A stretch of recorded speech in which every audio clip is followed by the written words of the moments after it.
कब्जा हुन्छ। मलाई पनि आश्चर्य लाग्यो। उहाँले सोधे कुनै पत्र सत्र आएको छ माथिबाट, हामीलाई कुनै जानकारी छैन। उहाँले भन्नुभयो कि त्यस्तो केही आएको छैन, त्यस्तो हल्ला कसले फिटाएको छ, त्यस्तो हल्लाले त ध्वनि पनि निम्तिन्छ, हाम्रो सम्बन्ध पनि। यसमा त हाम्रो पार्टी प्रतिनिधिहरू पूर्व अध्यक्षहरू आएर त्यो विषयलाई ड्रप गरौँ, यो जनपक्षमा छैन भने हामीलाई के मतलब, हामीलाई त खासै मतलब छैन। यो जनताको विपरीत काम गर्ने हाम्रो के सोख होला? जनताको भित्रको आत्मा छुने परियोजना आयो भने राम्रो, या परियोजनाको मोडल नै चेन्ज गरिदियो। यो परियोजना मतलब ल 10-20 बिघा हामी पनि सोध्थे 10-20 बिघा खेत किन्छ कि डिपिआरमा उहाँहरू भन्नुहुन्छ 109-10 बिघा खेत छ। कोही 109-10 बिघामा कुन फ्याक्ट्री बन्ने हो कि के बन्ने हो, त्यो म पनि त्यसमा त्यो विषयमा यत्रो जग्गा अधिकरण गरेर बनाउने म पनि त्यस पक्षमा छैन व्यक्तिगत। तर मेरो कहीँ मैले सम्झौताको गलत प्रचारहरू कहीँ सम्झौता गरेको छु, लिजमा दिने तालमा जोड्नु मेरो अधिकारै छैन, त्यो सम्झौता देखाइदिनु पर्यो नि। हामी एउटा माग गर्ने बाहेक अरू विषयहरूमा हामीले त्यो प्राधिकरणसँग केही गरेको छैन। उहाँले 2 जना मान्छे माग्नुभयो, मलाई विश्वास पनि थिएन। एउटा मान्छे गाउँपालिकाबाट पठाइदिनु, एउटा तालबाट पठाइदियो, तालबाट पनि मान्छे पठाइदियो, ताललाई चिठी दियो, हामी पनि एउटा मान्छेले पठाइदियो। अब प्रदेश सरकारले मागेपछि त हामीले दिनु पर्यो, त्यो पनि सरकार हाम्रो माथिल्लो सरकार हो।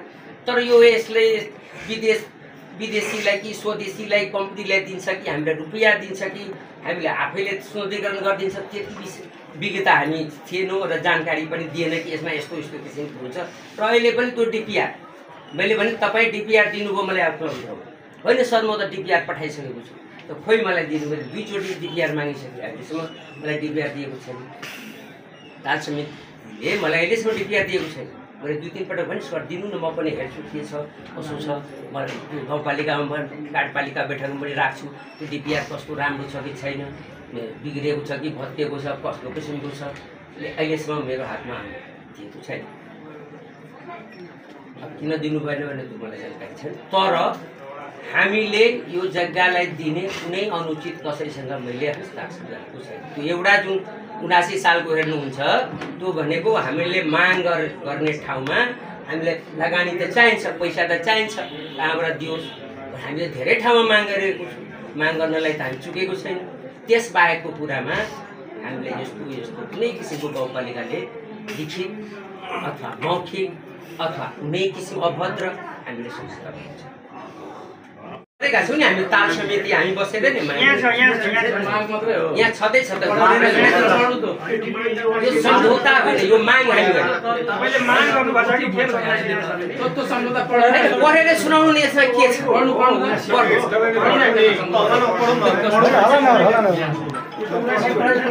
ताललाई लिजमा दिने सम्झौता छ, त्यस्तो गर्न सक्छ, हाम्रो अधिकार छ।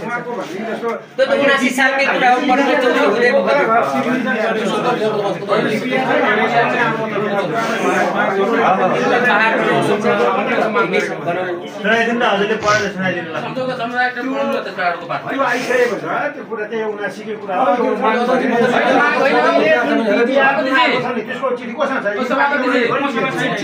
माग हो, सहमति पत्र पढ्नु नि त बुझ्यो।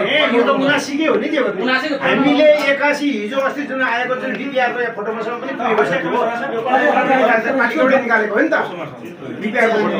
त्यो त पञ्चायतपालिकामा डिपिआर आएको छैन भने डिपिआर तपाईले कता ल्याउनु भयो?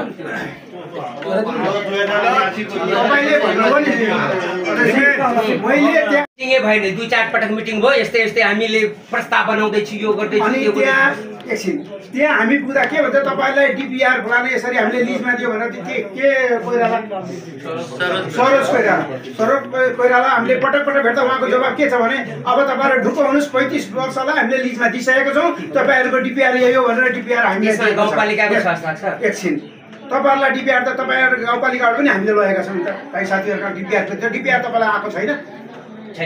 कसरी आएन त अहिलेसम्म तपाईँहरूले डिपिआर? उहाँले के भन्यो, हामी ताल समिति वडा ताल समितिले पढेर तपाईँलाई दिन्छ। जस्तो डिपिआर बन्यो होइन, सम्झौता तपाईँले केही भएकै छैन, कुनै भने पनि डिपिआर कसरी बन्यो त? पालिकाबाट स्वीकृति नलिकन कार्यकारी व्यवस्था नभइकन त्यही हो, त्यही गर्नु न त्यो यो होइन यो तपाईँकै कुरा त्यो गर्नु त्यो बाहेक हामी छैन। दाजु त्यो डिपिआर कसरी गर्नु प्राधिकरणलाई सोध्नु पर्यो। मलाई त सहकारी गरेको छैन। प्राधिकरणले तपाईँलाई नसोधे पालिकालाई र कार्यकारी यही हो 1979 सालको एउटै अलग पाटो भयो। त्यही त नि होइन यो माग हो कि सहमति पत्र त्यसलाई पढ्छु त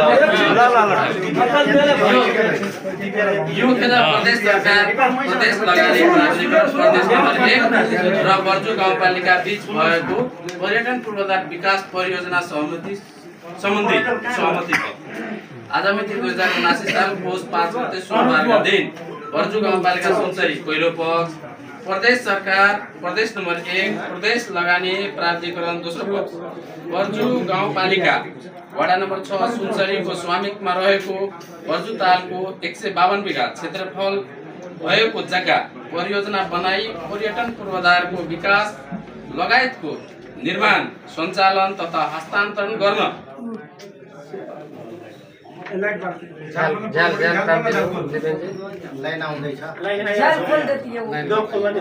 हस्तान्तरण गर्ने सम्बन्धमा दुवै पक्ष बीच तफसिलका बुदामा समझदारी भई यो सहमति पत्र हस्ताक्षर गरिएको छ।